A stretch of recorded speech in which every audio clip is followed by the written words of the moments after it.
Hello दोस्तों, जय श्री राम। कैसे हो आप सब दोस्तों? आप सभी का हमारे यूट्यूब चैनल पर स्वागत है। और आज हम बात करने वाले हैं दोस्तों, ईडी ने जो कल 2 नवंबर को समन भेजा था, उसमें अरविंद केजरीवाल जी हाजिर नहीं हुए और आज 3 नवंबर है, उसका दूसरा दिन है।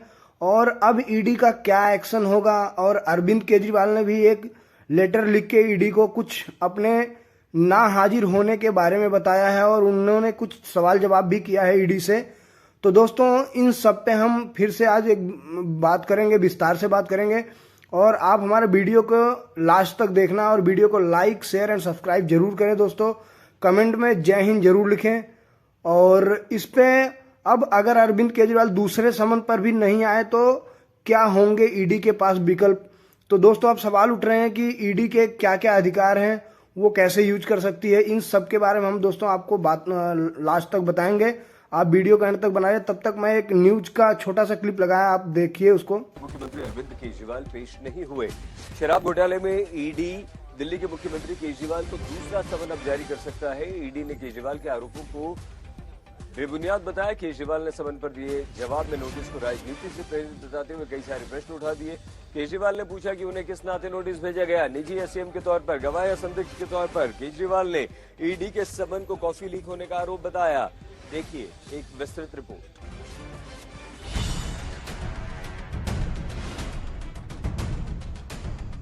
ये जो सम्मन है ये गैर कानूनी है। राजनीतिक कारणों से ये सम्मन दिया गया है। आज तो ये सिद्ध हुआ है कि जो कट्टर बेईमान है वो कट्टर बेशरम भी है। शराब घोटाले की लड़ाई अब केजरीवाल के समन पर गहराई है। ईडी के नोटिस पर केजरीवाल आज पेश नहीं हुए। उन्होंने ईडी को चिट्ठी लिखकर पहले राजनीति से प्रेरित नोटिस का आरोप लगाया और फिर सवालों की बौछार कर दी। केजरीवाल ने ईडी के समन को राजनीति से प्रेरित बताते हुए कहा कि ये समन पहले बीजेपी से लीक हुआ। उसके नेता मेरी गिरफ्तारी की बात करने लगे। केजरीवाल ने ईडी समन को लेकर तकनीकी सवाल भी उठाए। तो दोस्तों, जैसा कि आपने वीडियो में देखा, इस पे अरविंद केजरीवाल जी भी सवाल कर रहे हैं और उनकी पार्टी के लोग भी सवाल कर रहे हैं कि आखिर ये समन लीक कैसे हुआ। 2 तारीख को समन आया, उसके पहले ही लीक हो गया और बीजेपी के कुछ प्रवक्ता और नेता गिरफ्तारी की बात करने लगे। जरूर ये बात करेंगे हम दोस्तों आगे। आइए सुनते हैं। अरविंद केजरीवाल दूसरे समन पर भी नहीं आए तो क्या होंगे ईडी के पास विकल्प?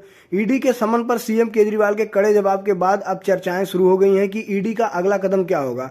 ईडी के दूसरा समन जारी करने के बाद सामने आ रही है, लेकिन इसी के साथ गिरफ्तारी की भी चर्चा चल रही है। कहा जा रहा है कि सीएम अगर ईडी के सामने पेश नहीं होते हैं तो ईडी अपनी ताकत का इस्तेमाल कर सकती है। तो दोस्तों, ईडी के क्या क्या अधिकार हैं उसके बारे में भी हम आगे बात करेंगे।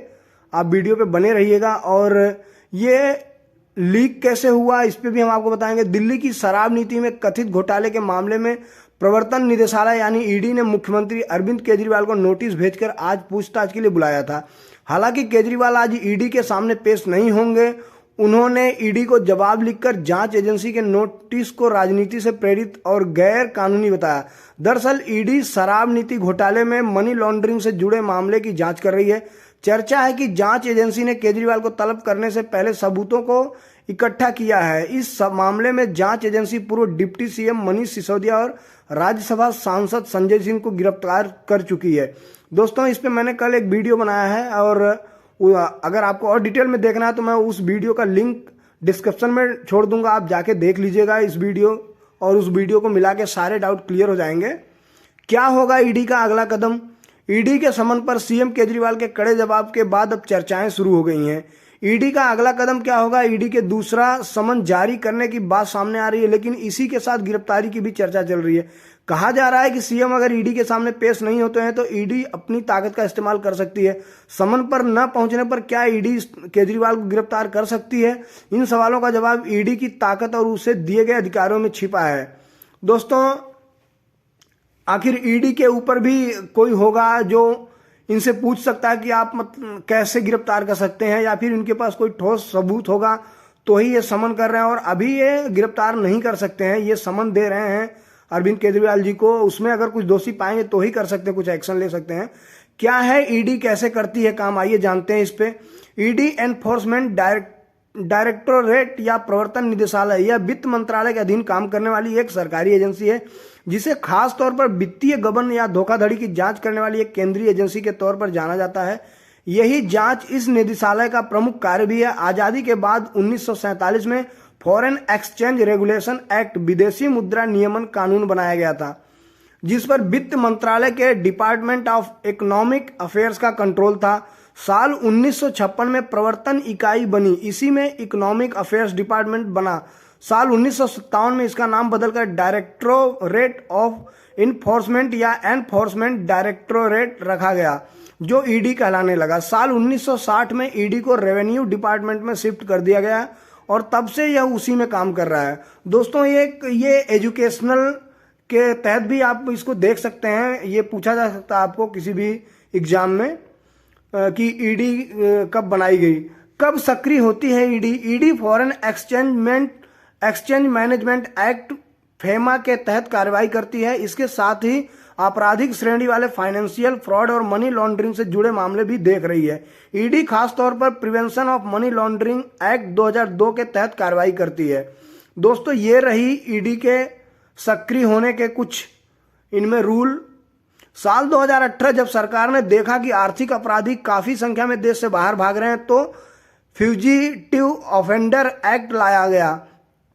इसे भी ईडी के तहत रखा गया। विदेशी मुद्रा प्रबंधन अधिनियम 1999, फेमा धन शोधन निवारण अधिनियम 2002, पीएमएलए भगोड़ा आर्थिक अपराधी अधिनियम 2018, एफईओए फेमा के तहत ईडी फॉरेन एक्सचेंज नियमों के उल्लंघन की जांच करता है। दोस्तों ये रहे कुछ इसके जांच के अधिनियम है जो हमने आपको बताया। इसमें दोस्तों एफईएमए के तहत ईडी जांच करती है और उल्लंघन का जांच करता है। ईडी के पास अधिकार कभी भी कर सकती है गिरफ्तारी। एजेंसी के पास मनी लॉन्ड्रिंग के आरोपियों के खिलाफ संपत्ति और उसके धन को जब्त करने, गिरफ्तारी करने का अधिकार है। ईडी गैर कानूनी वित्तीय कार्यों पर कार्रवाई कर सकती है। पीएमएलए के तहत ईडी को संपत्ति जब्त करने, छापा मारने और गिरफ्तारी का अधिकार है। ईडी की ताकत का अंदाजा इससे भी लगाया जा सकता है कि एजेंसी पूछताछ के बिना भी संपत्ति जब्त कर सकती है। जी हाँ दोस्तों, ये है ईडी के कुछ अधिकार की। नया समन जारी कर सकती है ईडी। इस तरह ये तो साफ है कि ईडी सीएम केजरीवाल को गिरफ्तार कर सकती है, लेकिन इसके आसार आज नहीं दिख रहे हैं। इसके साथ ही उन्हें अगला समन भेजा जा सकता है, लेकिन गिरफ्तारी तुरंत ही संभव नहीं लगती है। सूत्रों के मुताबिक सामने आया है कि केजरीवाल के इनकार करने के बाद ईडी उन्हें नया समन जारी कर सकती है, पूछताछ के लिए आगे की तारीख दे सकती है। दोस्तों इससे तो यह स्पष्ट हो गया कि अभी केजरीवाल जी को गिरफ्तार नहीं कर सकती ईडी, उन्हें एक समन और देगी। दरअसल अरविंद केजरीवाल और पंजाब के सीएम भगवंत मान आज मध्य प्रदेश के सिंगरौली में रोड शो है।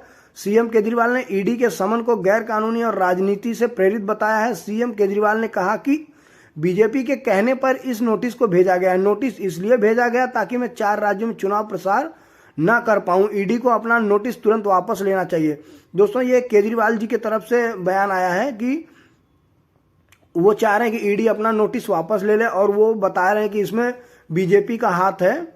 मुझे क्यों भेजा गया है नोटिस, इस पे बात करते हैं। सीएम केजरीवाल ने कहा यह साफ नहीं है कि आपने मुझे किस नाते समन भेजा है। दोस्तों ये केजरीवाल जी का बयान आया है, वो हम उस पर बात कर रहे हैं। एक गवाह के तौर पर या फिर संदिग्ध के तौर पर समन में डिटेल भी नहीं दी गई। यह भी नहीं बताया गया कि मुझे व्यक्तिगत तौर पर बुलाया गया या फिर मुख्यमंत्री के तौर पर या फिर आम आदमी पार्टी के मुखिया के तौर पर। जिस दिन ईडी द्वारा समन जारी किया है उसी दिन भाजपा नेताओं ने बयान देना शुरू किया कि मुझे गिरफ्तार कर लिया जाएगा। दोस्तों ये अरविंद केजरीवाल जी ईडी से सवाल कर रहे हैं कि आखिर ये लीक कैसे हुआ समन और बीजेपी नेताओं को कैसे पता चला। इस उम्मीद से, इस डाउट से ये कह रहे हैं कि ये बीजेपी का हाथ है इसमें। आगामी दिवाली तक मैं व्यस्त, ये अरविंद केजरीवाल जी कह रहे हैं।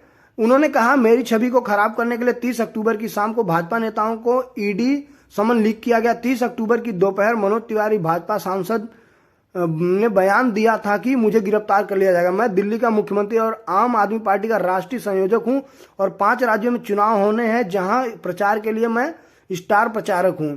दोस्तों ये सीएम केजरीवाल का बयान है जो कि ये ईडी को बता रहे हैं। मुझे इन राज्यों में यात्रा करनी है और अपने कार्यकर्ताओं को राजनीतिक मार्गदर्शन देना है। मुझ पर प्रशासनिक और आधिकारिक जिम्मेदारियां हैं, जिसके लिए मेरी उपस्थिति आगामी दिवाली के दौरान भी आवश्यक है।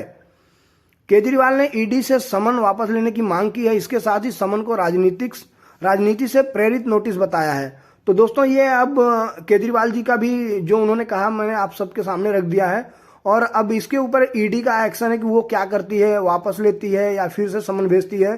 तो दोस्तों, ये रहा पूरा कल से और आज तक का टोटल। तो दोस्तों, आज की वीडियो में बस इतना ही। तब तक के लिए जय हिंद, जय भारत, जय श्री राम। दोस्तों, आप सब अपना ख्याल रखना। फिर मिलते हैं एक नई वीडियो में।